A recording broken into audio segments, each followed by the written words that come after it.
Matsuba sama Kojo ini kopi apa gitu?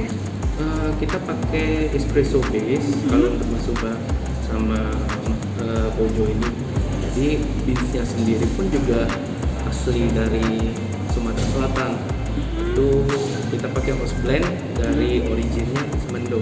Ya, kopi Semendo. Ya. Oke. Nah, itu mengeluarkan cita rasa Matsuba Kojonya sendiri dari kopinya atau ada bahan tambahan yang lainnya? Kita ada racikan Oh, ada sendiri. racikan. Jadi untuk ngeluarin cita rasa dari kue Matsuba sama Kojo. Oke. Untuk sementara kita kan masih soft opening nih. Jadi menu kita ini belum keluar semua. Termasuk makanan, termasuk juga minuman. Cuma untuk soft opening ini kita baru keluarin ini yang signature-nya itu Kojo sama Matsuba. Jadi minuman berasa dengan difusionin dengan kue khas Palembang.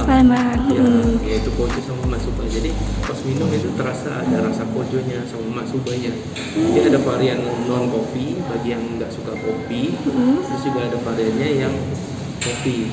Jadi yang udah di mix sama kopi. Iko ini? Kaliko itu artinya itu tak lekang oleh waktu.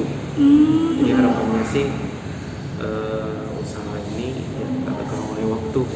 Berharap bisa berkelanjutan, terus juga bisa bawa manfaat bagi semuanya. Yang ada di sini apa aja? Menu yang dihadirkan? Sini sih lebih konsepnya itu lebih ke coffee shop ya. Cuma kita untuk makanannya juga ada signature, yaitu nasi klepot. Mungkin kedepannya ada lagi bakalan dikeluarin klepot yang lain. Terus sementara baru nasi klepot sih. Kalau menu andalan di sini apa? Kalau makanan ya itu tadi nasi klepot. Apa itu? Boleh jelasin dikit? Jadi dia itu kayak nasi komplit dengan daging, terus juga ada sayurnya, jadi udah sama telur juga. Nanti disajiin dengan wadah gerabah gitu, terbuat dari tanah liat. Jadi dimasak panas, jadi kayak hot plate gitu. Kayak hot plate, jadi disajiin ke customer itu pas panas-panas. Jadi makannya tuh dari awal sampai akhir pun masih kondisinya pas panas. Itu ada mengadopsi dari daerah mana gitu menu itu?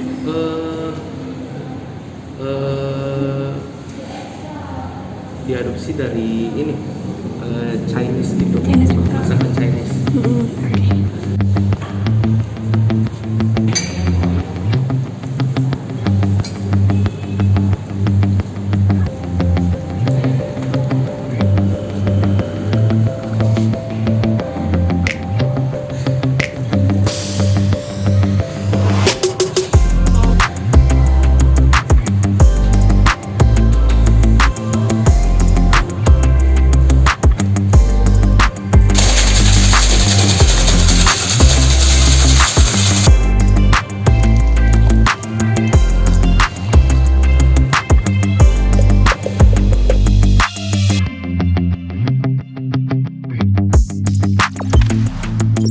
Jangan lupa subscribe, share, komen, dan like ya.